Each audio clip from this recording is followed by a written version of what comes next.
Բարև ձեզ սիրելի հայրենակիցներ, եթերում Արևմտյան Հայաստանը հեռուստատեսության լուրերին հերթական թողարկումն ասրված ծրագիրն է։ Սուրբ Իգնատիոս Մալոյանի նահատակության 111-ամյակը Իրանը հարվածել է երկու նավի իրավ էր փորձան անցկենան Հորմուզը։ Ես իմ ցավն ու իմ երկինքը հանում բարձունք տանող արահետավ Արցախագանձերը Գանձասար Արցախահայկական քրիստոնեական ժառանգության ոչնչացում միջազգային իրավունքի համատեքստում աղձնիկ Նիդերլանդերում պետվելու է Սայֆոյի Զոհիրի հիշատակին նվիրված հուշարձան Կաղամբավ տոլմա։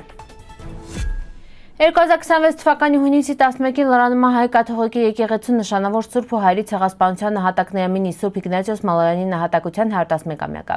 Մարտին քաղաքի առաջնորդ Իգնատիոս Մալոյանը հալամ 1007 թվականին կիրված հյուրանամակներամինում արտահայտածել են անհանգստությունը վերը հետագայում մարգարեական պիտի դառնա շատ կվախենամ գիրածայելին քահակնարկել Օսմանյան կայսրությունում խորացող քաղաքական ճգնաժամն հայ ժողովրդի գլխին կախված վտանգը։ Եգիպտոսում հոգևոր ծառայություն իրականացնող Ջահիլ վարդապետը աշկի ելընկնելի սրան կազմակերպչական կարողություններ ավնա նվիրվածությունով, բայց սրան կյանքը պատմության մեջ մնացալ ոչ միայն որպես եկեղեցական գործի, այլ որպես հավատի ու ազգային արժանապատվության խորհրդանիշի։ 1915 թվականի հունիսին վերսկսվան հայերի զանգվածային ձերբակալություններն ու տեղահանությունները արդեն arczepiskopos Իգնատիոս Մալոյանը հրաժարվել է ուրանալ քրիստոնեական հավատքը։ Ինքը մինչև վերջ մնացել է Յուրան հոտի կողքին, քաջալերել է հավատացյալներին ու 1915 թվականի հունիսի 11-ին գնդակահարվել է դառնալով հայերի ցեղասպանության ամենապայծառ նահատակներամինը։ Ազատություն իրանական լրատվամիջոցները հաղորդում են վեր երկրի ռազմածովային ուժերը հարվածան երկու նավի վերփորձային առանց Իրանանը հետ համաձայնեցնել անցկենան Հորմուզ անեղունցը վերը Իրանը ոչ բարեկամական երկրների հետ փակապահում պատերազմի սկսվելուց ի վեր։ Ավելի վաղ հաղորդված էր, թե իրանական ուժերը Հորմուզի նեղուցում գտնվող ամերիկյան նավեր են հարձակվել, բայց Վաշինգտոնից հերքան են պնդումները։ Արցախցի լրագրող հրապարակախոս ու ազատամարտիկ Արիս Արսենին ծնվել է 1959 թվականի հունիսի 10-ի Մարտակերտ շրջանի Կոճողոտ գյուղում։ Յուրան բազմամյա գործունեության վաղտը ինքը հանդես է եկալ որպես բանաստեղծ, արձակագիր, մանկագիր, երգիծաբան ու խմբագիր, նշանակալի ավանդներ դնելով Արցախի մշակութային ու տեղեկատվական կյանքում։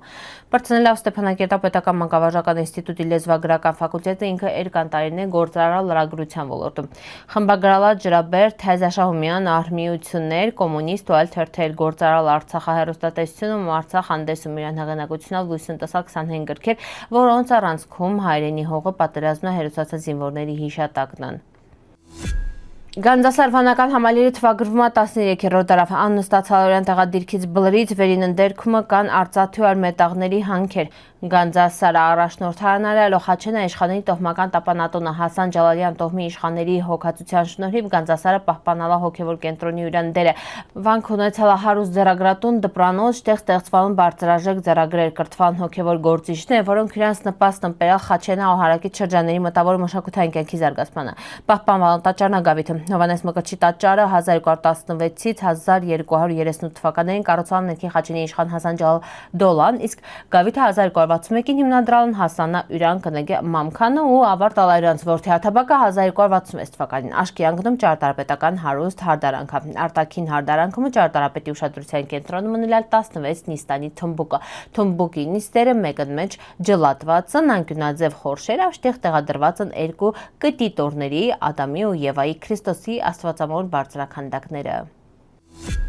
2020 թվականից հետո Արցախի հայկական մշակութային ու քրիստոնեական ժառանգությունը հայտնվել է լուրջ վտանգի տակ։ Տարբեր միջազգային ու մասնագիտական կառույցների տվյալներով Ադրբեջանի վերահսկողության տակ անցկացած տարածքներում վնասվել, ձևափոխվել կամ ոչնչացվել եկեղեցիներ, վանքեր, խաչքարեր, պատմական գերեզմանոցներ ու այլ մշակութային արժեքներ։ Այս գործընթացը հատկապես խորացել է 2023 թվականի սեպտեմբերյան իրադարձություններից ու Արցախի հայաթափմանը ետը։ Արցախում գրանցված են ավելի քան 5600 պատմամշակութային հուշարձաններ, որոնցից զգալի մասը հայկական քրիստոնեական ժառանգությունն է։ Մշակութային արժեքների ոչնչացումը մենակ նյութական կորուստ չի։ Հարվածած ժողովրդի պատմական հիշողությանը, ինքնության մշակութային շարունակականությանը, հատկապես մտահոգիչ է խաչքարերի, եկեղեցիների ու սրբավայրերի նպատակային վնասումն ոչնչացումը։ Միջազգային իրավունքի համաձայն մշակութային ժառանգության նկատմամբ նման գործողությունները հակասում են մի շարք միջազգային կոնվենցիաների դրույթների։ ՅՈՒՆԵՍԿՕ կողմից համամարտական արժեք ճանաչված հայկական խաչքարային մշակույթը գտնվում է հատուկ պաշտպանության ներքո, իսկ մշակութային արժեքների դիտավորյալ ոչնչացումը կարելի դիտարկվել որպես ռազմական հանցագործություն։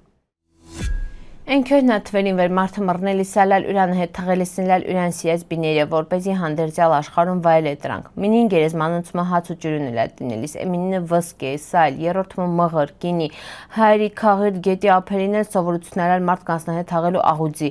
Բայց ահա հայրի աշխարի հզոր տիրակալ արամը վեր հոգին ավանդալա քաղիր գետի ափին մահից առաջ ուրան կողքնականչալ իշխաններին ու ասալա իրավամեր երգեր հարուստա աղավուծի երավ, բայց անմտությունա մտ չարչարանքավ ահանել վղենտակ դյուրությունամ թաղել հողի մեջին կամ ծին սպանել ու տնել մեռած հոր կողքին ու ստիպել վեր որդիները մեջ կավկրին ձիու բեռը։ Ու վերջապես ծին մենակ բեռնակեր չի, առանց ձիի հայերին աշխարհը տրնլականա հետիոտն ու կրլանչնք դիմագրավինք ասպատակողներին տրահետել հրամայում այսուհետև մեռալներին հետ վեշմին աղտինիկ վեճ, վեշմին ծիել չթաղիք, աղնանցին պահեցիք, աղնուծին պահինք, ժողովրդին տուրայկալ արամ նահապետի աղնացին պահինք խոսքը քաղիրտ գետի ափերին այդ խոսքը ինքան կրկնվալ ավեր հայրի աշխարհի նահանգը կոչվալա աղն ու ձին պահինք վեր հետո սեղմվալա ու տարալա աղձնիկ։ Այս նահանգում արա գտնվելիս հին Հայաստան նշանավոր մայրաքաղաքները մինը Տիգրանակերտը։ Աղձնիկ նահանգ ունեցալա 15 գավառ, անգեղտոն, նփրկերտ, աղձն, քաղ, կեթիկ, տատիկ, ազնվածոր,